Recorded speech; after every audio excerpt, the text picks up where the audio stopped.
ભાઈઓએ આગામી 10 દિવસ મોસમનું નિરીક્ષણ કરતા રહેવું જરૂરી છે, કારણ કે એક પછી એક વેસ્ટર્ન ડિસ્ટર્બન્સ, ક્યાંક તો વાદળ તો ક્યાંક વાયુ અને શક્યતા રહે છે.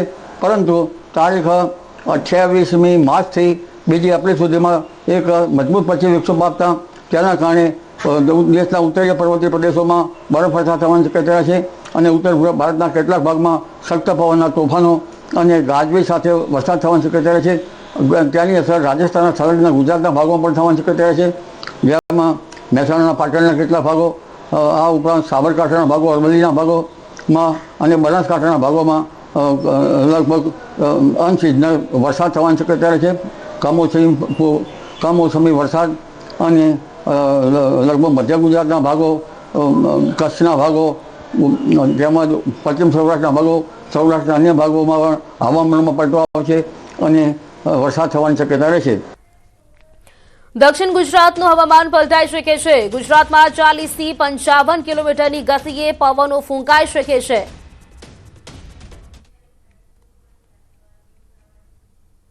દક્ષિણ ગુજરાતનું હવામાન પણ પલટાશે, પરંતુ દેશના ઘણા ભાગમાં 60 થી 70 કિલોમીટરના પ્રતિ કલાકના પવનો ફૂંકાશે, જ્યારે રાજ્યના ભાગમાં લગભગ 40 કિલોમીટર તેથી ઉપર ક્યાંક 50-55 કિલોમીટરની ઝડપના પવન ફૂંકાવાની શક્યતા છે.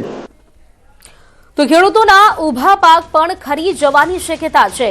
8 થી 12 એપ્રિલમાં બીજો એક પશ્ચિમી વિક્ષેપ આવી શકે છે. પવનના કારણે હજુ ઊભા કૃષિ પાકો હોય તો તેમાં પડી જવાની શક્યતા પણ રહેતી હોય છે. એટલે એક પછી એક આ પશ્ચિમ વિક્ષોભના કારણે હવે હવામાનમાં પલટો આવશે. 8 થી 12માં પણ એક બીજો મજબૂત પશ્ચિમ વિક્ષોભ આવશે. જરૂરી છે કે પવનની ગતિ જે છે એ વધારે રહેશે અને કેટલાક ભાગમાં વધુ વરસાદ થઈ શકે, કેટલાક ભાગમાં ઓછો વરસાદ થઈ શકે. અને હવે વાત અફવાથી દૂર રહો.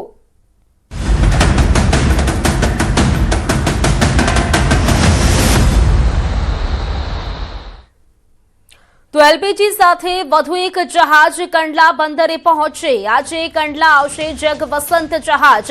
47,600 ટન એલપીજી લાવી રહ્યું છે આ જગવસંત જહાજ. જગવસંત જહાજના આગમનથી પ્રદેશમાં ગેસ સપ્લાય વધુ મજબૂત બનશે. બંદર તંત્ર દ્વારા જહાજના આવકાર અને અનલોડિંગ પ્રક્રિયા માટે તમામ જરૂરી તૈયારીઓ પૂર્ણ કરવામાં આવી છે. તો પાઇપ ગેસ જહાજ 27 માર્ચે સવારે આવશે. પાઇપ ગેસ જહાજનું નામનું જે જહાજ છે તે ન્યૂ મેંગલોર બંદર પર જશે.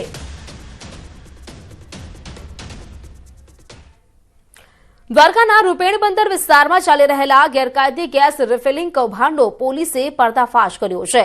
મલિક ગેસ એજન્સી નામના ગોડાઉન પર દ્વારકા પોલીસે ઓચિંતી રેડ પાડી સુરક્ષા વિના જોખમી રીતે ઘરગથ્થુ ગેસ સિલિન્ડરોમાંથી નાના બાટલામાં ગેસ ભરી ઊંચા ભાવે વેચાતું નેટવર્ક ઝડપી પાડ્યું. પોલીસે સ્થળ પરથી 202 ગેસ સિલિન્ડર, લગભગ 4 ઇલેક્ટ્રિક મોટર, પાઇપો, રેગ્યુલેટર અને વજન કાંટા સહિત લાખો રૂપિયાનો મુદ્દામાલ જપ્ત કરી સાથે 3 શખ્સોની અટકાયત કરવામાં આવી છે. દ્વારકા ખાતેના એક રૂપેણ બંદરમાં મલિક ગેસ એજન્સી નામની એક ઓર્ગેનાઇઝેશન છે, જેમાં ગેરકાયદેસર એલપીજી ગેસનું હોર્ડિંગ થયેલું હતું અને એ હોર્ડિંગના અંતર્ગત જે નાના ગેસના સિલિન્ડરો રિફિલિંગ કરીને ગેરકાયદેસર તે લોકો વેચાણ કરી રહેલા હતા. જે બાતમી મળતા દ્વારકા પોલીસ સ્ટેશન ખાતે ગુનો નોંધવામાં આવેલો છે, તેમજ તેની તપાસ હાથ ધરવામાં આવેલી છે અને આ ગુના હેઠળ તપાસ દરમિયાન કુલ 202 ગેસના સિલિન્ડર, જેની કિંમત 3,48,000 જેવી થઈ શકે છે, તેટલો મુદ્દામાલ કબજે કરવામાં આવેલો છે. ઈરાન, અમેરિકા અને ઇઝરાયલ વચ્ચે વધતા યુદ્ધના તણાવના કારણે મોરબીમાં ગેસ અને તેલની કટોકટી સર્જાતા સિરામિક ઉદ્યોગ પર ભારે અસર પડી છે. મોરબી સિરામિક એસોસિએશનની બેઠકમાં સર્વાનુમતે અનેક એકમો બંધ રાખવાનો નિર્ણય લેવામાં આવતા ઉદ્યોગ લગભગ 90% સુધી ઠપ થઈ ગયો છે. પરિણામે ઉદ્યોગકારોને આર્થિક નુકસાન સહન કરવું પડી રહ્યું છે અને હજારો કામદારો રોજગારી ગુમાવી પરિવાર સાથે પોતાના વતનમાં પરત ફરી રહ્યા છે. બીજી તરફ સિરામિક એકમોના ઓફિસ સ્ટાફ પાસે કામ ન હોવાથી તેઓ સમય પસાર કરવા માટે ક્રિકેટ રમતા જોવા મળી રહ્યા છે.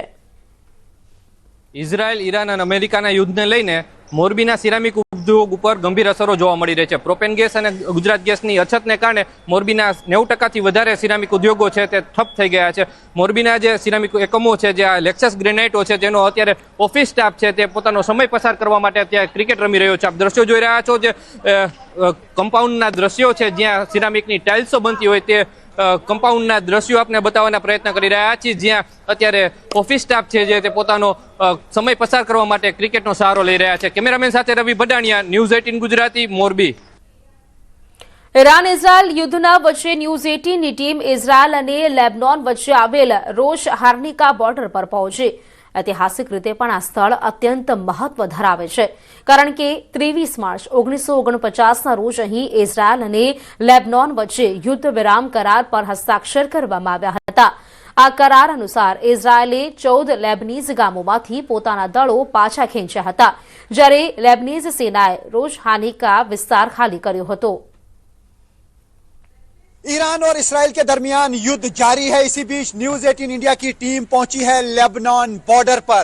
यहां से लेबनान का बॉर्डर शुरू हो रहा है और ये इसराइल की टेरिटरी है. मैं आपको बता दूं, हम उस पॉइंट पे हैं जहां से सिर्फ 120 किलोमीटर दूर है लेबनान का कैपिटल बेरूत, और साथ ही जेरूसलम 205 किलोमीटर की दूरी पर है. ये वो बॉर्डर है जो दोनों मुल्कों के दरमियान है, और ये वो एग्रीमेंट है जो 1949 में हुआ है.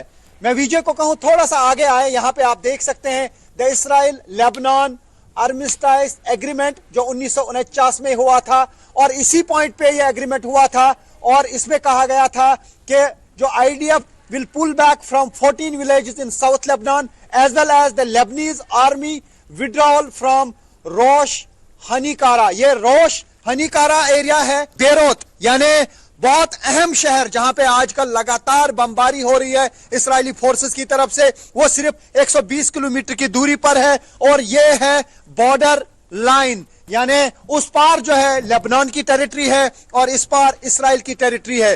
दोनों मुल्क के दरमियान जंग का सिलसिला जारी है, लेकिन इस वक्त यहां इस बॉर्डर लाइन पे खामोशी जरूर है. और न्यूज 18 इंडिया की टीम इस जगह पर है उस वक्त जब दोनों मुल्कों के दरमियान युद्ध चल रहा है. लेबनान में भी लगातार इस्राएली फोर्सेस के हमले हो रहे हैं, और दूसरी तरफ से ईरान पे भी इस्राएली फोर्सेस हमले कर रहा है यूएस फोर्सेस के साथ मिलकर. लेकिन हिजबुल्लाह की तरफ से भी इस पूरे एरिया में अब रॉकेट्स और मिसाइल्स दागे जा रहे हैं. इस्राएली फोर्सेस को निशाना बनाने की कोशिश की जा रही है, और साथ ही ईरान की तरफ से भी अटैक्स का सिलसिला जारी है. न्यूज 18 इंडिया के लिए मैं Rifat Abdullah, Lebanon Israel border से.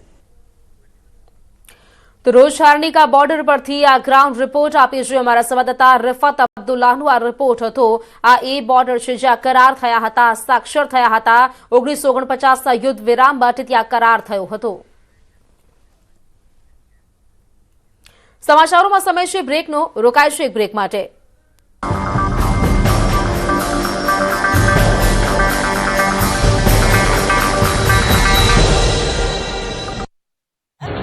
કચ્છ જિલ્લામાં ફરી એકવાર વિવિધ સ્થળોએ વરસાદી વાદળો ઘેરાયા અને માવઠું બનીને વરસ્યા.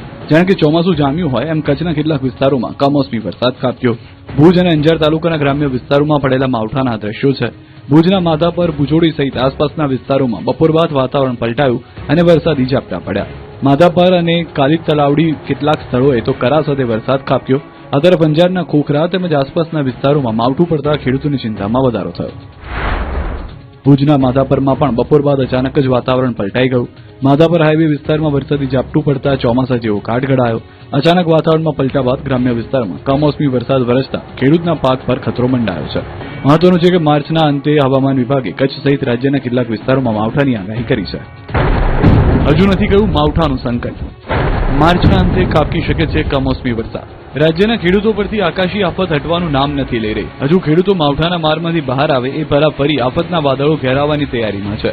હવામાન વિભાગે આગાહી કરી છે કે 29 અને 30 માર્ચ દરમિયાન રાજ્યમાં વેસ્ટર્ન ડિસ્ટર્બન્સની અસર રહેશે, જેના કારણે કેટલાક વિસ્તારમાં ફરી માવઠું ત્રાટકી શકે છે. આગામી 3 દિવસ રાજ્યમાં વાતાવરણ સૂકું રહેશે, પરંતુ ત્યારબાદ કમોસમી વરસાદ ખાબકે તેવી શક્યતા છે. 29 માર્ચે બનાસકાંઠા અને કચ્છના વિસ્તારોમાં માવઠાનો ખતરો છે, જ્યારે 30 માર્ચે કચ્છ, બનાસકાંઠા, પાટણ, સાબરકાંઠા, અરવલ્લી, મહીસાગર, દાહોદમાં કમોસમી વરસાદની આગાહી છે. आज का जो फोरकास्ट है 25 से 31 मार्च तक, इसमें 25 से 28 तक मौसम आमतौर पर शुष्क रहेगा, 28 के बाद 29 तारीख को आइसोलेटेड प्लेसेस में लाइट रेन थंडरस्टॉर्म का पॉसिबिलिटी रहेगा। इसमें जो डिस्ट्रिक्ट 29 तारीख को आ रहा है, कच्छ डिस्ट्रिक्ट आ रहा है, बनासकांठा डिस्ट्रिक्ट आ रहा है, और जो 30 तारीख को जो डिस्ट्रिक्ट आ रहा है, कच्छ, बनासकांठा, साबरकांठा, अरावली, बाहिसागर, दाहोद के लिए हम लोग दिए हैं। રાજ્યના ખેડૂતો રહેજો સાવધાન. ફરી ઘેરાયા આકાશી આફતના વાદળો. અંબાલાલ પટેલે કરી મોટી આગાહી. માર્ચ મહિનાના અંતમાં પણ ખેડૂત પર મહાઆફતના એંધાણ છે. હવામાન નિષ્ણાત અંબાલાલ પટેલે આગાહી કરી છે કે રાજ્યના ખેડૂતો આગામી 10 દિવસ સાવધાન રહે, કારણ કે પશ્ચિમી વિક્ષેપને કારણે ક્યાંક કમોસમી વરસાદ ખાબકી શકે છે. અંબાલાલે આગાહી કરી કે 28 માર્ચથી 2 એપ્રિલ સુધીમાં એક મજબૂત પશ્ચિમી વિક્ષેપ આવવાની શક્યતા છે. ખેડૂત ભાઈઓએ આગામી 10 દિવસ મોસમનું નિરીક્ષણ કરતા રહેવું જરૂરી છે, કારણ કે એક પછી એક વેસ્ટર્ન ડિસ્ટર્બન્સ, ક્યાંક તો વાદળ તો ક્યાંક વાયુ અને શક્યતા રહે છે. પશ્ચિમી વિક્ષેપને કારણે દક્ષિણ ગુજરાતનું હવામાન પલટાઈ શકે છે. હવામાનમાં પલટો આવશે ત્યારે રાજ્યના કેટલાક વિસ્તારોમાં 40 થી 50 કિલોમીટર પ્રતિ કલાકની ઝડપે પવન ફૂંકાઈ શકે છે. 28મી માર્ચથી 2 એપ્રિલ